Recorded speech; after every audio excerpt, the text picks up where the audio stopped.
So if you follow any of my content, you'll know that last year in 2025, I did a comparison of the best Medicare supplement plans for 2025. Well, this year I'm doing the same thing. I'm looking at the best companies for 2026. The interesting thing is that two of the most competitive companies that were in my last video have officially dropped out of the Medigap market. So this is going to bring some interesting talking points and information that you'll learn the value of company longevity and stability in the Medicare supplement market. Hi, my name is Mark Pripp, and I've been helping people understand Medicare and Medicare supplements for over 15 years. In today's video, I'm going to cover some of the top Medigap companies for 2026. Choosing the right Medicare supplement company is not an exact science, although some people wish that it was. Similar to how difficult it is to time the stock market correctly. But I'm hoping this insider perspective will give you information and knowledge to make a wise decision on the Medigap plan, or should I say company, that you may enroll with. So let's jump right in and look at what we'll be covering in today's video. So first off, we're going to look at the largest companies, and number two, we're looking at two companies that actually left the market that were in this video last year that are no longer in the Medicare supplement industry. That will bring about some interesting talking points. Number three, most affordable companies, rate increases, and final, my recommendation after you absorb all of this information. So let's start with number one, the largest Medigap companies, what they look like and what they charge for Plan G. Throughout this video, I'm going to be focusing predominantly on Plan G. Each company, I'm going to give a little bit of insight and detail as to their features and their cost. You will see a column that references rate increases, but I'm going to hold the rate increase information until midway through the video to where I can cover the topic as a whole and not slow down for each individual company. So let's start off with number one on the list. Still reigning supreme is UnitedHealthcare. UnitedHealthcare boasts around a 31% market share. These are sample rates for a 65-year-old in the state of Texas. You can see Plan G is 203, Plan N is 174. Average rate increase over the past year, as I mentioned, we'll get into that a little bit later in the video. Some of the features of UnitedHealthcare is they have additional dental, vision, and hearing discounts. And we found they have the most competitive rates in the states of Florida, Michigan, California, Illinois, and Arizona. And being the largest company in the space, they are extremely reliable because they've been established for many, many years. They are not a newcomer to the Medicare supplement space. So UnitedHealthcare is high on our list of recommendation purely from a stability standpoint in the Medicare supplement space. Again, if you've had any adverse experience with Medicare Advantage with any of the companies that I'll be going through, the Medicare Advantage rules and plans do not apply to the Medicare supplement rules and plans. So UnitedHealthcare offers both Advantage and Supplement, but Supplement, we highly recommend them if we can find a state where they are affordable. Moving in at number two is Mutual of Omaha. They have about a 10% market share. You can see these example rates, Plan G 257, Plan N 187. Rate increases we'll discuss a little later. They offer basically the 8 standardized plans. Typically, you're really caring about Plan G, Plan N, and high deductible Plan G. Those are the 3 most popular options. There's very small enrollment and new sales in all of the other ones. Mutual of Omaha does offer a household discount. They do have dental policies that can also be bundled with a discount as well. Again, they household discounts in the dental features through Mutual of Omaha or UnitedHealthcare or any of the other companies that I'm going to cover. Each company is going to have household discounts that range, that vary by state. So historically, I would put the percentage in there, but that percentage changes so much that I'm just saying that Mutual of Omaha still offers household discount in order to determine your household discount with Mutual or any other carrier, it's best to call us, get your date of birth, your zip code, your county, and then whether you're looking at you have a spouse on the plan, and that would allow us to calculate the proper premium. So all the premiums that I'll be showing you today, and this applies to UnitedHealthcare as well, these are basically sample premiums without considering your health or your Medicare Part B start date. I simply wanted to give you a sample of what a rate would look like. Your rate can vary based on your location and your Medicare Part B start date. Number 3 on the list, we have Aetna, which is also referred to or owned by CVS Health now. They have roughly 8% of the market. Plan G, 211, Plan N, 141. This is for a 65-year-old in Pennsylvania. Again, Aetna offers the 7 standardized plans. They also have household discounts on the premium, and they also have additional optional dental and hearing policies. Of course, those come at an additional premium, just like the other companies. Next on the list is Blue Cross Blue Shield. Their market share is going to be a little higher, probably more like 15 to 20%. The sample rates I have here are for Texas, Illinois, Florida, and California. You can clearly see the rates there. Again, average rate increase I'll discuss at the end. Here's how Blue Cross Blue Shield operates. Each state is their own entity. So if you are in, let's say, Texas, it's Blue Cross Blue Shield of Texas. If you're in Illinois, it's Blue Cross Blue Shield of Illinois. If you're in Florida, it's Florida Blue. If you're in California, it can be Blue Shield or Blue Cross. So it's very difficult for me to give you all of the information on all of the states for Blue Cross because they vary by state. So I picked the 4 or 5 largest states by population to run an example quote, but I highly recommend you look at Mutual of Omaha and Aetna like we've discussed, and also look at Blue Cross Blue Shield. They are very unique in the fact that they only insure residents of their state. So if you wanted to have a Blue Cross Blue Shield of Texas Medicare supplement plan, you have to be a Texas resident.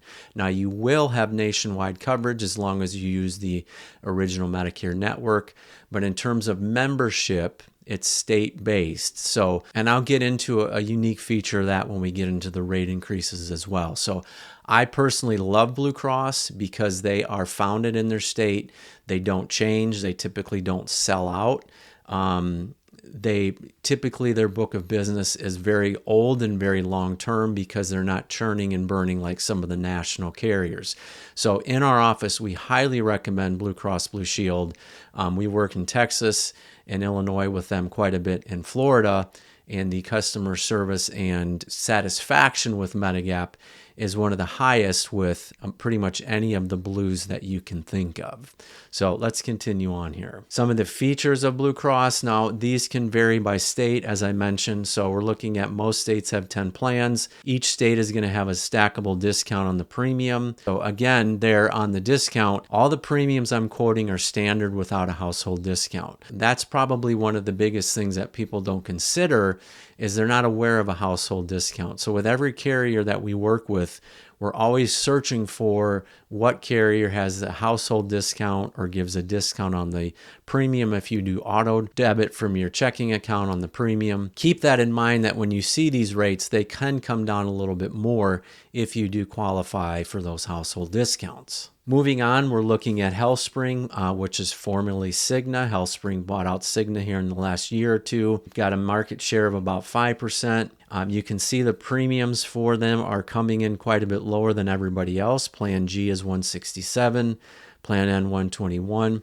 And again, we'll talk about the rate increases as we move on. But a little side note, as we've gone, Cigna, or now HealthSpring, tends to be very competitive right now. At the time this video has been shot, they tend to be very competitive in most areas. So let's carry on with their features. So you've got 4 standardized plans, again, G and N and high deductible G, and Plan A there. They also offer premium discounts, 24/7 customer service, not a big deal, but it's something that they offer. Next coming in on the list is Humana.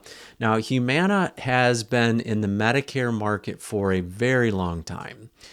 Very, very large in the Medicare Advantage space. We've been aware of their Medicare supplement, for 10 or 15 years, but they haven't been very competitively priced. Well, they've started to shift their focus now towards competitiveness on their Medicare supplements. So all of a sudden now they're in the hunt for affordability with all the other national carriers, where before they were sometimes 50% higher. So we're still keeping a close eye on them, but right now their rates are competitive, and we are talking about them with our clients more often because they're coming in line. Some of the features of Humana: dental, vision, and hearing discounts.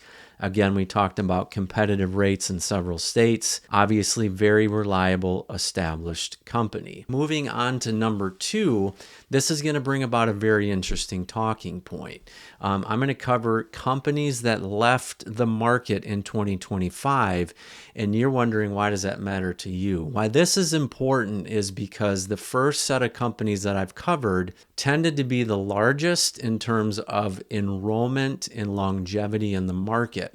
They aren't always the most competitive, okay? But they're priced for long-term play in the market. They are not coming in trying to be the most competitive and then losing money and having to close blocks of business as often as some of these companies I'm going to discuss now. So in my last video in 2025, I had Allstate listed as one of the most competitively priced Medigap companies. Their premiums were coming in the low 100s for Plan G and sometimes under 100 for Plan N. And the same with ACE, which is a Chubb company. They came in the market and were just crushing everybody in terms of premiums. It wasn't unusual to see a $90 a month Plan N with ACE and $100, $120 a month Plan G with ACE. So why this matters is they were in the market for 3 or 4 years. They came in extremely competitively priced. No one really knows the ACE name. Some people do because they're of the Chubb brand. Everybody knows Allstate.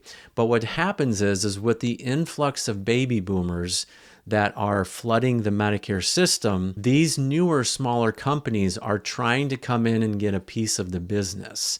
So their strategy is, while UnitedHealthcare is huge, a Mutual of Omaha is huge, Blue Cross is huge, how are we going to make an impression? So the only thing that you can really do in the Medicare supplement market, because the benefits are standardized, that means the Plan G and the N benefits are the same benefits no matter where you go. The difference is going to be the pricing point. So Allstate and ACE came in very competitive. They were putting everyone else to shame from a price point. Well, they gained membership and they had a little bit of data in time. They said, okay, we've gained enrollment. Now we have people, using the plan and claims are being paid. They basically determined there were more claims being paid than there were premium coming in. So what happened? Both ACE and Allstate left the market. Now, ACE tried to rebrand under another name that quite frankly slips my mind because I don't remember it. I don't really follow it anymore. So they both walked away. Allstate just completely walked away and said, no more business. We're closing to new enrollment. Now, if you were on an ACE or an Allstate plan, as long as you pay your premium by law, the plan stays in place and your coverage is intact and claims are paid. So you're not at risk of losing the plan. It's just that they won't take on any new membership. So let that be a lesson to all of us, including us here at Policy Guide. We brought them on and offered them kind of, hesitantly because I didn't know how could they maintain that. Well, sure enough, they stuck around for a little while, but now they're gone. So if you're approached by an agent with, a Plan G or N quote that's a lot cheaper than United or Mutual or HealthSpring or the Blues, I would question that. If it's a company you haven't heard of, I would probably steer clear of it. We now have adopted a 5-year rule in our office. That is, if the company has not been offering Medicare supplements for at least 5 years, we will not recommend them. So the biggest takeaway from this is experience and longevity can be more valuable than a low premium for a short duration of time. All right, so let's carry on and look at who's the winner, who's the most affordable between all the companies we've discussed here. So I pulled together some numbers. If we look, as I mentioned earlier, HealthSpring is definitely coming in at number one with their 167G and 121 on Plan N. The Blues in Texas, we got 179 per month. In UnitedHealthcare, also, we're looking at 203 and 174. Again, it's very difficult for me to run a quote in every single state for every age bracket. This is more of a educational piece and samples of what you can expect. So when you look at like HealthSpring, if they're coming in very competitive at a 65-year-old, they tend to be competitive through most age brackets, okay? When you get over the age of 80, for every company, it could swing pretty largely. I would always recommend, first look at HealthSpring, then let's look at UnitedHealthcare, and then let's look at a Blue Cross of that state. So I would always say 3 go-tos when someone calls our offices. Let's put their date of birth in the system. Let's put their zip code. How long have they been on Medicare? And are they tobacco users? And do they have a spouse for the household discount? So those would be the top 3 of our go-tos when it comes to longevity, stability, and affordability. Now, let's get into what most of you are probably wondering. What about rate increases? So take a look at what I've put together here. Before 2025, so pre-2025, Medigap rate increases averaged roughly 5 to 7% per year. That was very normal. Year in and year out, it would hover between the 5 and 7%. However, in 2025, mid-year or towards the end of 25, we started seeing rate increases of 15 to 25%. And let me elaborate on this. Everybody that's in the market for a Medicare supplement plan, they get hung up on a handful of things, probably because the internet now has created these buzzwords. Medicare agents are feeding people information that's causing them confusion. And so when you go to shop a Medicare supplement plan, here are some of the hot button words that you're going to run into. The biggest one is, I want a company that does not close its block of business, because I don't want to be, and I've seen this term used a lot, I don't want to be stuck in premium hell. Every single company is going to close and open a block of business.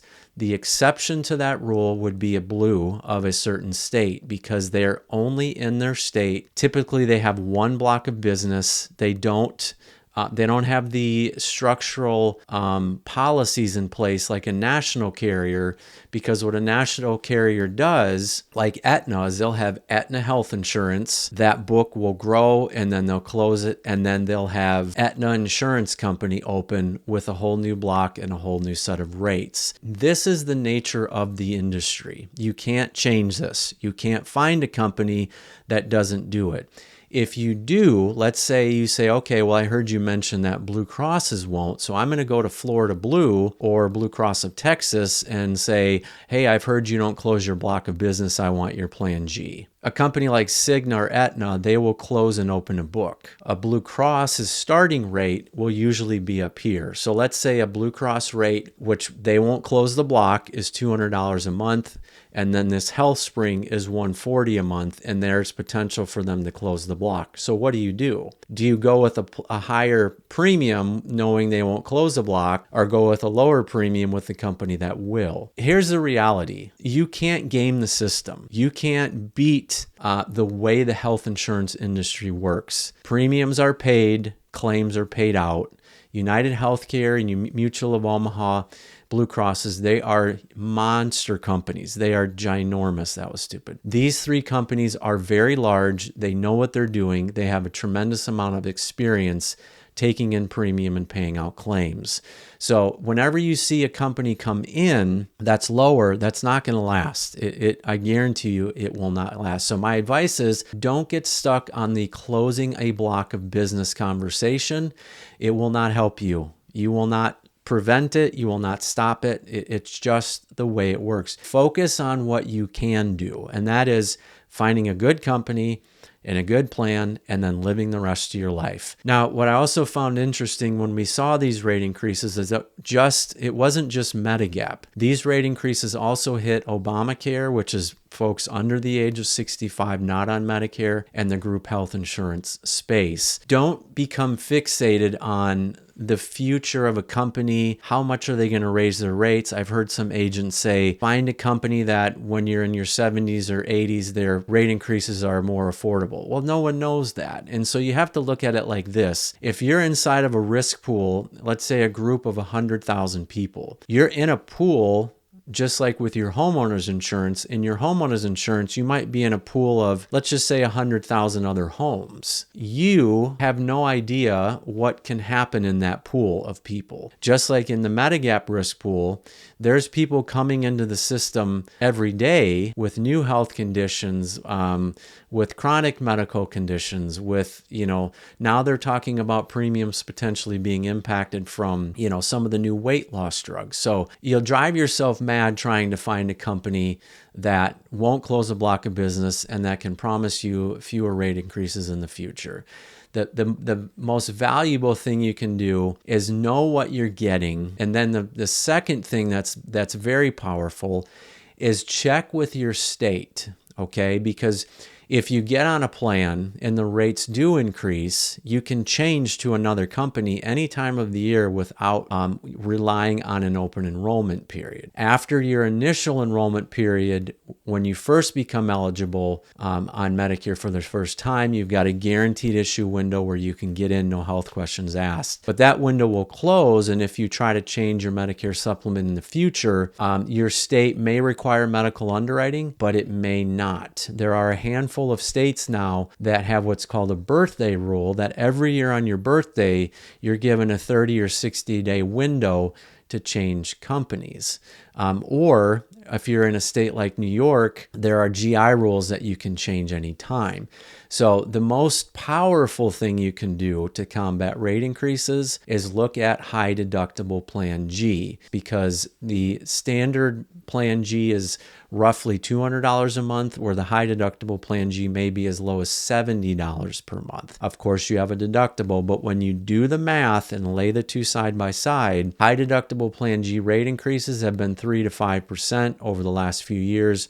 With all the chaos in 2025 rate increases, let's imagine that you had high deductible Plan G and it was $80 a month and you got a 10% rate increase.